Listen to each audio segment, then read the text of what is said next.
Hello friends, welcome to Indira study. Indira study में आप सभी का स्वागत है। आज की क्लास में हम लोग पढ़ने वाले हैं मानक, मात्रक तथा संख्यात्मक मान। तो चलिए आज की क्लास में क्या पढ़ेंगे कि मानक मात्रक किसे कहते हैं। आज की क्लास में क्या पढ़ने वाले हैं, मानक मात्रक किसे कहते हैं तथा संख्यात्मक मान किसे कहते हैं। आज की क्लास में क्या पढ़ेंगे बेटा, संख्यात्मक मान किसे कहते हैं। तो सबसे पहले जानेंगे कि मानक मात्रक किसे कहते हैं। तो चलिए जानते हैं सबसे पहले क्या मानक मात्रक किसे कहते हैं। किसी भी भौतिक राशि के मापन हेतु, किसके लिए बेटा, किसी भी भौतिक राशि के मापन हेतु जिन मानकों का प्रयोग किया जाता है उसे उस भौतिक राशि का मानक मात्रक कहते हैं। किसी भी भौतिक राशि के मापन हेतु मतलब नापने के लिए ना, मापन हेतु मतलब नापने के लिए, मेजरमेंट करने के लिए, किसी भी भौतिक राशि के मापन हेतु जिन मानकों का, मानक मतलब नपना, गांव में क्या कहते हैं, मानक मतलब नपना। जैसे दूध को मापने के लिए, दूध का मापना होता है क्या, लीटर का एक नपना होता है,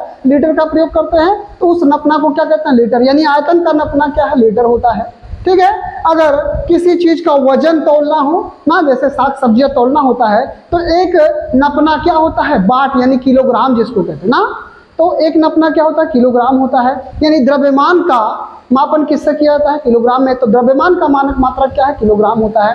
ठीक उसी तरह से अगर किसी चीज की लंबाई का मेजरमेंट करना है, किसी चीज की किसका लंबाई का मेजरमेंट मापन करना है, लंबाई नापना है, तो किसका प्रयोग करते हैं, फीता का यानी मीटर का। किसका करते हैं, मीटर का। यानी सबसे छोटा नपना, भारतीय जो मानक है, इंडियन स्टैंडर्ड है जो, उसमें जो नपने प्रयोग, लंबाई को नापने के लिए जो यंत्र प्रयोग किया जाता है उसका नाम क्या होता है, मीटर। उसका नाम क्या होता है, मीटर। यानी लंबाई को मापने के लिए, लंबाई का नपना क्या होता है, मीटर होता है।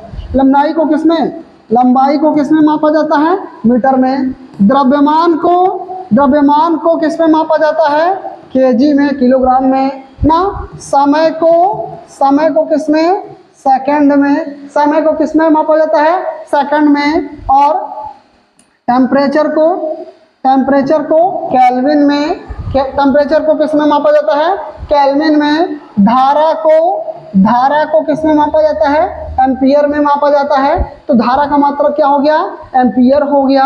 और इसी तरह से पदार्थ की मात्रा को मोल में और ज्योति तीव्रता को कैंडेला में मापा जाता है। ठीक है बेटा, तो उम्मीद है समझ में आ गया होगा। हमने क्या कहा, किसी भी भौतिक राशि के मापन हेतु जिन मानकों का प्रयोग किया जाता है, किसी भी भौतिक राशि के मापन हेतु जिन मानकों का प्रयोग किया जाता है उसे उस भौतिक राशि का मानक मात्रक या मात्रक कहते हैं। उसे उस भौतिक राशि का क्या कहते हैं, मानक मात्रक या मात्रक कहते हैं। तो उम्मीद है कि मात्रक सभी को समझ में आ गया होगा। चलिए, तो अब हमारा अगला टॉपिक है, अब हमारा जो अगला टॉपिक है वो है क्या, अगला टॉपिक हमारा क्या है, संख्यात्मक मान। चलिए देखते हैं अगला टॉपिक हमारा क्या है। अब अगला टॉपिक है संख्यात्मक मान। तो चलिए देखते हैं कि संख्यात्मक मान किसे कहते हैं। क्या पढ़ेंगे हम लोग, संख्यात्मक मान। ठीक ना, हमने क्या बताया, मानक मात्रक बता दिया, अब पढ़ना है संख्यात्मक मान। तो किसी भी भौतिक राशि के मापन हेतु उनके मानकों का जितनी बार प्रयोग किया जाता है, किसी भी भौतिक राशि के मापन हेतु उनके मानकों का जितनी बार प्रयोग किया जाता है उसे उस भौतिक राशि का संख्यात्मक मान कहते हैं। ठीक है, संख्यात्मक मान या परिमाण कहते हैं। किसी भी भौतिक राशि के मापन हेतु उनके मानकों का जितनी बार, इसको हम प्रैक्टिकली देखिए बताने जा रहे हैं। जैसे देखिए लंबाई है, मान लीजिए यहाँ से नेवादा तक की दूरी का मेजरमेंट करना है ना। ठीक है, जैतपुर थाने से कहाँ तक, नेवादा तक की दूरी का मापन करना है। तो मीटर उठाए, कितना, 1 metre, 2 metre, 3 metre, 4 metre, 5 metre, ऐसे मेजर करेंगे। मान लीजिए ये मीटर है, क्या करेंगे, 1 metre, 2 metre, 3 metre, 4 metre, 5 metre, बार बार प्रयोग करेंगे।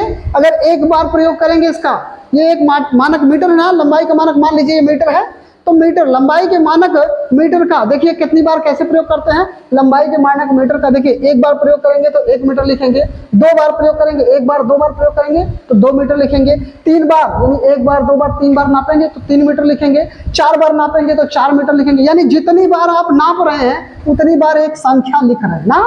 अगर 4 बार माप रहे हैं तो 4 मीटर, इसके साथ मात्रक भी इसका लिखते हैं। इसके साथ क्या लिखते हैं, इसका मात्रक भी लिखते हैं। तो हमने क्या कहा, किसी भी भौतिक राशि के मापन हेतु उनके मानकों का जितनी बार प्रयोग किया जाता है वह संख्या उस भौतिक राशि का संख्यात्मक मान या परिमाण कहलाती है। किसी भी भौतिक राशि के मापन हेतु उनके मानकों का जितनी बार प्रयोग किया जाता है उसे उस भौतिक राशि का संख्यात्मक मान या परिमाण कहते हैं। अगर द्रव्यमान को मापना हो, जैसे सब्जी वब्जी आप खरीदने गए तो दुकानदार के पास क्या होता है, 1 केजी का बाट होता है। 1 केजी का बाट होता है तो अगर आपको 5 केजी आलू लेना है ना, तो 5 केजी आलू लेना है तो 1 केजी का, कितने केजी का, 1 केजी के बाट का वो 5 बार प्रयोग करेगा। उससे 1 केजी तौलेगा, फिर उसको आपको पन्नी में रखेगा, फिर 1 केजी तौलेगा, यानी एक दूसरी बार प्रयोग करेगा, फिर रख देगा, 2 केजी हो गया, फिर तीसरी बार प्रयोग करेगा, उसको पन्नी रखेगा तो 3 केजी हो गया, चौथी बार रखेगा तौलेगा, चौथी बार प्रयोग करेगा केजी का तो उसको पन्नी में रखेगा तो आपके पास 4 केजी हो गया, 5वीं बार प्रयोग करेगा तो आपकी पन्नी में रखेगा और आप कितना लिखेगा, 5 केजी लिखेगा। कितना केजी लिखेगा, 5 केजी। तो यही चीज कहा जा रहा बेटा कि किसी भी भौतिक राशि के मापन हेतु उनके मानकों का जितनी बार प्रयोग किया जाता है वह संख्या ही उस भौतिक राशि का संख्यात्मक मान या परिमाण कहलाती है। वह संख्या ही उस भौतिक राशि का संख्यात्मक मान या परिमाण कहलाती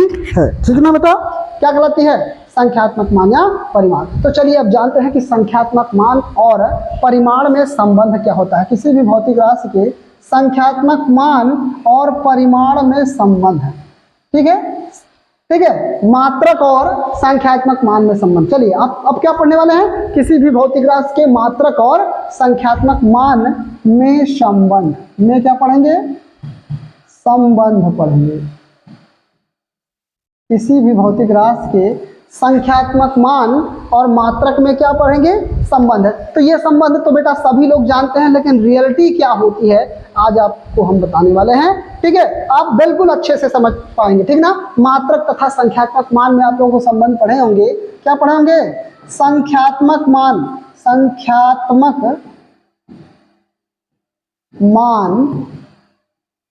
प्रोपोर्शनल।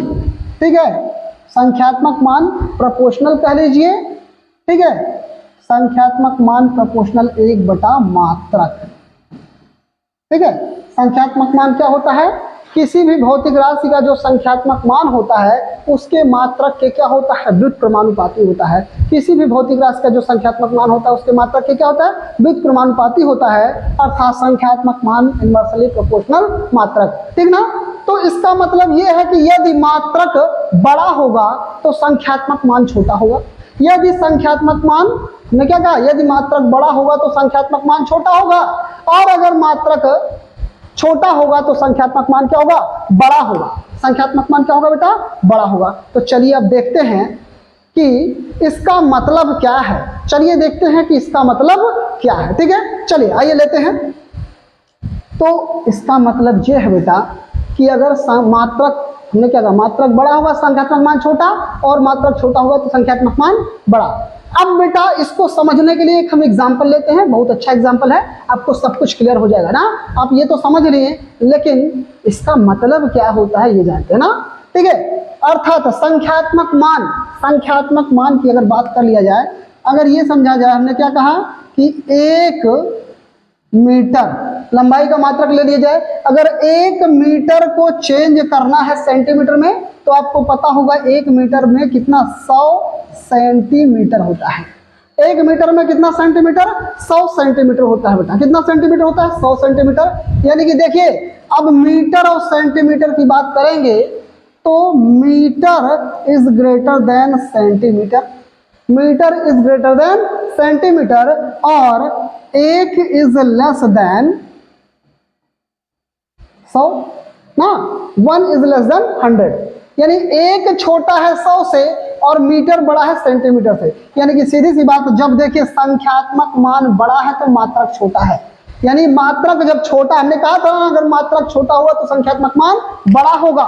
यहाँ पे देखिए आपके सामने है मात्रक छोटा है और संख्यात्मक मान बड़ा है, लेकिन जब मात्रक बड़ा है तो संख्यात्मक मान क्या है बेटा, छोटा है। यही तो हमने बताया, यही से बेटा आपको ये बताया गया है कि जो संख्यात्मक मान होता है वो मात्रक के व्युत्क्रमानुपाती होता है, अर्थात मात्रक जितना छोटा होगा संख्यात्मक मान उतना बड़ा होगा और मात्रक जितना बड़ा होगा संख्यात्मक मान उतना छोटा होगा। तो चलिए अब इसके बाद देखिए, इसके बाद क्या, यहां से एक रिलेशन निकलता है, यहां से देखिए रिलेशन क्या निकलेगा इसी तरह। अच्छा बेटा इसी के लिए नहीं, इसी के लिए ऐसा इसी के लिए नहीं है, द्रव्यमान की बात कर लीजिए। अगर 1 kg को किसमें ग्राम में बदलना है तो 1 kg में कितना ग्राम, 1000 ग्राम लिखेंगे।